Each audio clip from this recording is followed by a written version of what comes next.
vidéo, j'aimerais tout simplement te partager 10 habitudes que tu peux implémenter dès aujourd'hui pour tout simplement améliorer ta vie. C'est des habitudes que je pratique depuis maintenant 1 an, 2 ans à peu près. Et voilà, donc j'espère que tu aimeras cette vidéo et je te laisse avec la suite. Donc la première habitude, c'est méditer. Méditer, sincèrement, ça fait tellement de bien. Bon, je pense que tu connais les bénéfices. Ça réduit ton niveau de cortisol, donc ça réduit ton stress, ça te permet d'être plus centré sur toi-même, d'être beaucoup plus centré sur l'instant présent, sur le moment présent. Et c'est juste bénéfique, ça te permet aussi tout simplement un peu de te détacher du monde extérieur et vraiment de rentrer en toi. Enfin bref, la méditation, c'est super bien. Et en plus, ce qui est bien, c'est que tu peux le pratiquer partout. En plus, il y a différents types de méditation. Et je te conseille de commencer vraiment petit à petit. T'es pas obligé de te lancer dans 30 minutes de méditation. Tu peux commencer avec 2 minutes par jour, même 1 minute par jour. Le plus important, c'est surtout de le faire constamment. Et la méditation, ça fait partie, tu sais, des choses que tu vois, les bénéfices sur le long terme. C'est comme le yoga, tu vois les bénéfices à moyen et long terme. Donc je te conseille de commencer à méditer, même si c'est que 2 ou 5 minutes par jour. Deuxième habitude que tu peux tout de suite intégrer pour améliorer tout simplement ta vie, c'est de mettre les choses que tu veux faire sous tes yeux. Qu'est-ce que je veux dire par là? C'est si par exemple tu as décidé de faire plus de sport, et ben de mettre tes baskets ou ta tenue de sport devant toi. Si tu veux lire plus, de mettre des livres vraiment devant toi pour qu'en fait ça te lance un petit rappel en fait et que tu le fasses. Troisième habitude, c'est pratiquer la gratitude. Quand tu pratiques la gratitude, ça te permet tout simplement d'être plus conscient en fait de ce que tu as déjà et du moment présent.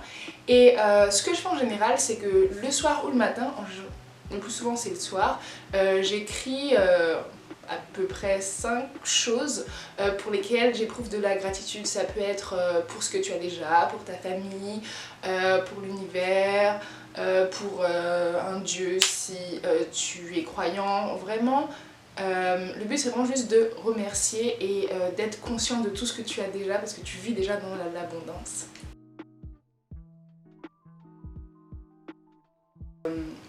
La quatrième habitude, c'est faire des étirements. Surtout si tu es comme moi et tu es assez sédentaire, dans le sens où moi je suis étudiante, donc je reste assez souvent sur une chaise, ou si tu travailles de chez toi, si tu es entrepreneur, ou si tu travailles dans un bureau, enfin bref, si ton activité physique est relativement faible, je te conseille de t'étirer, ça te fera le plus grand bien. Et en plus, ça te permet de faire une pause, de faire en sorte que tu te détendes un peu et tu seras que plus productif dans ton travail. L'habitude c'est bouger plus. Oui bon, sincèrement ça va un peu dans la continuité de la quatrième habitude, mais je pense que le fait de bouger plus, de se mouvoir, après quand je dis bouger plus, c'est pas forcément obligé de faire du sport, simplement une activité physique. Tu peux danser, moi j'adore danser, faire du trampoline, marcher plus, ou même juste te mettre là et t'agiter comme ça, sincèrement, si c'est ça que t'aimes, tant mieux. Enfin, bref, intégrer plus de mouvement dans ta vie, plus d'activité physique, ça va ne te faire que du bien. Deuxième habitude à intégrer dans ta vie, c'est lire, lire, lire, lire. Et encore lire. Sincèrement, la lecture, c'est tellement bien. Et dans les livres, ce que j'aime bien avec les livres, en fait, c'est que si c'est un livre autobiographique ou si c'est un roman, tu peux tout simplement en fait rentrer dans la tête des personnes, t'identifier. Si c'est un livre qui est plus pratique, tu peux apprendre tellement de choses et les livres c'est tellement une source de connaissances infinie. Alors si tu ne lis pas encore, je te conseille de lire. Après tu n'as pas besoin de lire 1 heure ou 4 heures par jour, tu peux commencer tout simplement en lisant 10 minutes par jour, tous les jours. Sincèrement, imagine si tu cumules ces 10 minutes sur 1 an, ça te fait tellement de temps à lire et donc ça t'apprend plein de choses. Donc je te conseille de lire même ces 10 minutes par jour. Après si tu n'aimes pas lire, il y a des livres audio, donc ça peut être une belle option.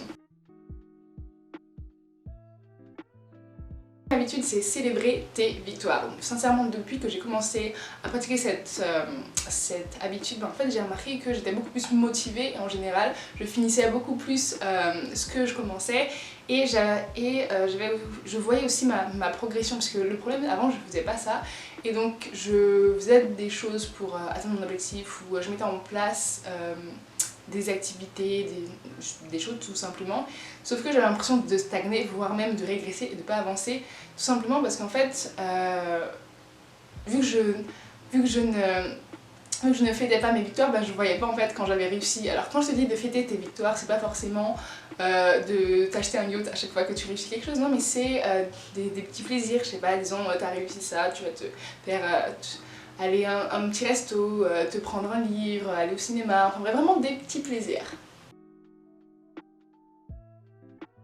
Deuxième habitude, c'est tout simplement d'écrire tous les jours ce que tu as appris. Alors franchement, je trouve que c'est une habitude en tout cas qui m'aide beaucoup et ça me permet tout simplement d'apprendre un peu plus tous les jours et d'être sûre que je m'améliore d'au moins 1% tous les jours.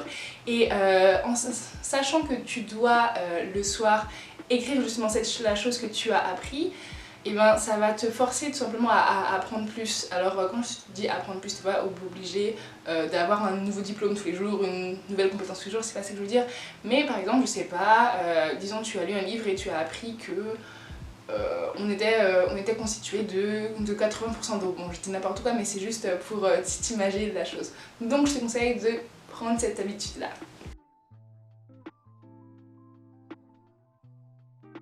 L'habitude, c'est manger plus sainement. Manger plus sainement va t'apporter tellement de bénéfices. Déjà, visuellement, c'est plaisant de voir toutes ces couleurs, le vert, le jaune, le rouge, alors que quand tu manges que des fast-food ou que des plats industriels, c'est un peu monotone sincèrement. En plus, ça va te donner beaucoup d'énergie, tu vas pouvoir nourrir ton corps de la bonne manière, et sincèrement je pense que pour pouvoir faire des grandes choses dans la vie, peu importe ce que tu veux faire, même si c'est pas des grandes choses, il y a 3 choses qui sont importantes pour moi. C'est le mode de vie.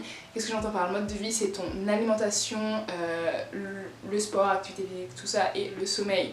Et si il y en a un des 3 qui ne va pas bien, malheureusement tu ne seras pas bien équilibré et forcément tu auras moins d'énergie. Donc avoir une bonne alimentation, vas-y. 10e habitude, c'est de ne rien faire. Je crois que... non. Et la 10e habitude, bon ça c'est ma préférée, c'est de ne rien faire pendant au moins 1 heure chaque semaine. Qu'est-ce que je veux dire? Qu'est-ce que j'entends par ne rien faire? Je ne veux pas dire que tu restes sur ton canapé, que tu regardes Netflix ou que tu regardes une série, parce que là ton cerveau fonctionne toujours et tu ne fais pas rien. D'ailleurs la plupart du temps on dit ah oui tu sais... quand on te demande qu'est-ce que tu as fait aujourd'hui et tu dis je n'ai rien fait, en général tu fais quelque chose. Peut-être que c'est pas productif mais tu fais quelque chose. Là quand je dis ne rien faire, effectivement quand je dis ne rien faire, c'est pas juste rester là et rester léthargique, mais c'est de ne rien faire d'intellectuel pour vraiment libérer ton cerveau, pour être un peu déstressé. Par exemple, moi ce que j'aime bien faire c'est 1 heure par semaine aller dans la nature et faire une petite marche, écouter les oiseaux vraiment et juste être en fait, et vraiment ne rien faire pendant 1 heure, et ça fait tellement de bien parce que on a besoin de repos, tu as besoin de repos, tu as besoin d'un moment pour pouvoir mieux simplement mieux apprendre plus tard, avoir plus d'énergie plus tard. Tu as vraiment besoin de repos. Donc voilà, j'espère que tu as aimé cette vidéo. Surtout si tu as aimé, n'hésite pas à mettre un pouce, à t'abonner, à partager cette vidéo, et n'hésite pas à écrire quelles sont tes habitudes dans les commentaires et à me dire si tu pratiques déjà une des habitudes que j'ai énoncées, et surtout n'oublie pas, passe à l'action.